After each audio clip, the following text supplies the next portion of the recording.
عادة البرجر بتاع الفراخ ده بيتعمل بالصدور، ممكن تعملوه بالاوراق لو حابين، بس قوامه هيبقى مختلف شوية عن قوام البرجر اللي متعودين عليه. انا قطعت نص كيلو من صدور الفراخ دي عشان اعرف افرمها في الكبة، حطيت عليها حوالي 3 معالق لبن رايب وفرمتها. وعلى فكرة هتلاقوا دلوقتي في السوبر ماركت فراخ مفرومة جاهزة.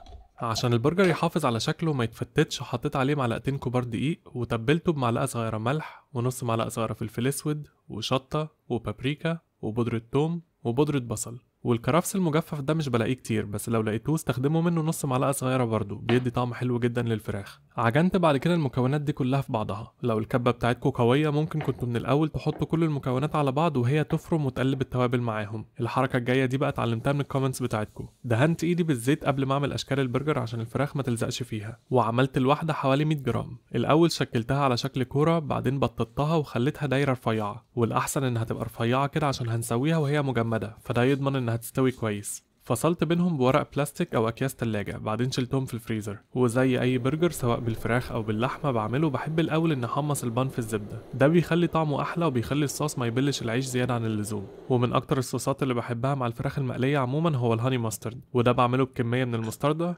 وقدها مايونيز واقل من نصها عسل. ساعات كمان بعمل معاه صوص الرانش، هتلاقوا طريقته ده عندي على الانستجرام.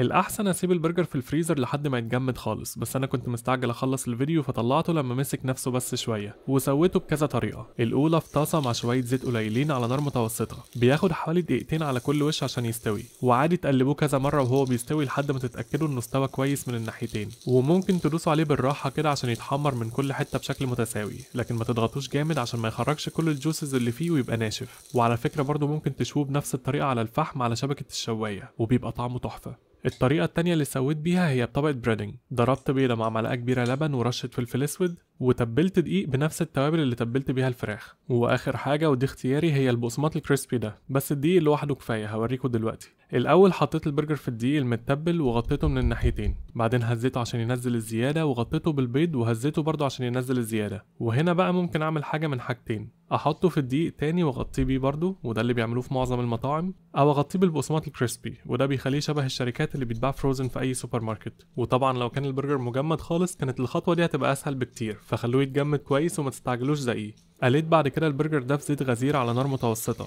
وعشان الزيت غزير محتاجتش اقلبه في النص، زقيته بس بالراحة جدا كده عشان الزيت يبقى مغطيه من كل حتة ويستوي كويس. لما لونه بقى ذهبي وشكله استوى من كل حتة كده، صفيته من الزيت كويس وشلته، وقليت التاني بنفس الطريقة. الساندوتش بقى حطيت فيه صوص من فوق ومن تحت، وحطيت من تحت خالص خس فوقيه البرجر، والجريل ده بحط عليه طماطم بس، لكن المقلي بقى بحط عليه جبنة وتركي مدخن ومش بحط طماطم. شكله زي ما انتوا شايفين بيبقى تحفة، وميزته ان ممكن تعملوا كمية من البرجر وتشيلوها في الفريزر وتطلعوها في اي وقت تسووها بالطريقة اللي انتوا عايزينها. عجبني الجريلد عشان خفيف وطعمه حلو، والمقلي في الدقيق كان تحفة زي المطاعم، بس انا بحاول اقلل الاكل المقلي، فغالبا اللي هعمله اكتر هو الجريلد. قولولي انتوا انهي عجبكم اكتر او انهي حاسينه هيبقى احلى. ولو لسه بتتفرجوا لحد النقطة دي في الفيديو، شكرا جدا عشان بتتفرجوا للاخر.